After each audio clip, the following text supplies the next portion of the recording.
Content camera Sony A1 Mark V បើសិនជាអ្នកមិនទាន់មើលវីដេអូនេះបើទោះបីវាជាកាមេរ៉ាខ្លាំងបំផុតក៏ដោយប៉ុន្តែវាមានចំណុចខ្លះដែលធ្វើឲ្យអ្នកខាតបង់ថវិកាដោយឥតប្រយោជន៍ចង់ដឹងថាមានរឿងអ្វីខ្លះ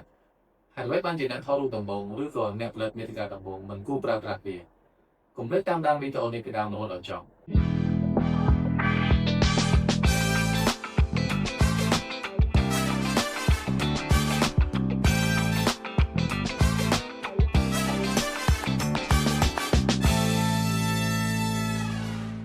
សួស្តីអ្នកនាងស្វាគមន៍មកកាន់ Channel របស់ខ្ញុំសុផាន់ណាបន្ទាប់ពីបានចំណាយពេលមួយខែពេញជាមួយនឹង Sony A7 Mark V ថ្ងៃនេះខ្ញុំចង់ធ្វើការចែករំលែកទាក់ទងជាមួយនឹងបទពិសោធន៍ពិតៗថាវាខ្លាំងកម្រិតណាស់ហើយអ្នកណាខ្លះដែលគួរទិញវាដំបូងខ្ញុំនិយាយអំពីការពេញចិត្តរបស់ខ្ញុំទៅលើការអាប់ក្រិតរបស់ Sony លើកនេះ Sony ធ្វើបានល្អមែនទែនចំណុចដែលខ្ញុំពេញចិត្តគឺមាន3ទី1 Megapixel កាន់តែខ្ពស់រូបភាពដែលចេញមកគឺច្បាស់ខ្លាំងងាយស្រួលសម្រាប់ខ្ញុំក្នុងការក្របរូបភាពដោយមិនខ្លាចបែកសាច់រូបភាពចំណុចទី2គឺ Video Solution ឥឡូវនេះយើងអាចថតបានកម្រិតវីដេអូខ្ពស់ដូចជា HK ឬក៏ 4K 60ទៅ120 frame នឹងធ្វើឲ្យរូបថតឬក៏វីដេអូរបស់អ្នកផលិតមាតិកាមើលទៅ professional ខ្លាំងចំណុចទី3គឺ AI Auto Focus វាជាចំណុចដែលខ្ញុំពេញចិត្តខ្លាំង System AI ចំណុចថ្មីរបស់ Sony A7 Mark V គឺឆ្លាតវៃមែនទែន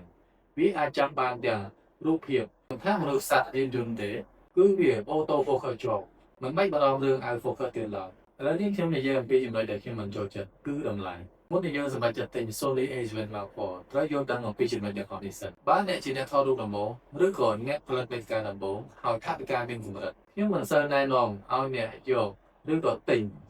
Sony A7 Mark V ភ្លាមៗនោះទេព្រោះតម្លៃវាខ្ពស់ជាង A7 Mark IV ច្រើនគួរសមបើថវិកានៅមានកម្រិតគួរយក A7 Mark IV ហើយសល់លុយដើម្បីទិញ lens ល្អៗវាជាជំរឿនប្រសើរជាងចំណុចដែលខ្ញុំមិនចូលចិត្តមួយទៀតគឺ Faro ដោយសារវាជាបច្ចេកវិទ្យាចុងក្រោយរបស់ Sony ពេលថ្មីនេះកម្មវិធី edit រូបភាពដូចជា Adobe Lightroom អាចនឹងមិនទាន់អភិវឌ្ឍទាន់ដើម្បី edit ពណ៌វាបានឡើយនេះជាបញ្ហាប្រឈមសម្រាប់អ្នកចង់យករូបភាពទៅធ្វើការងារបន្ត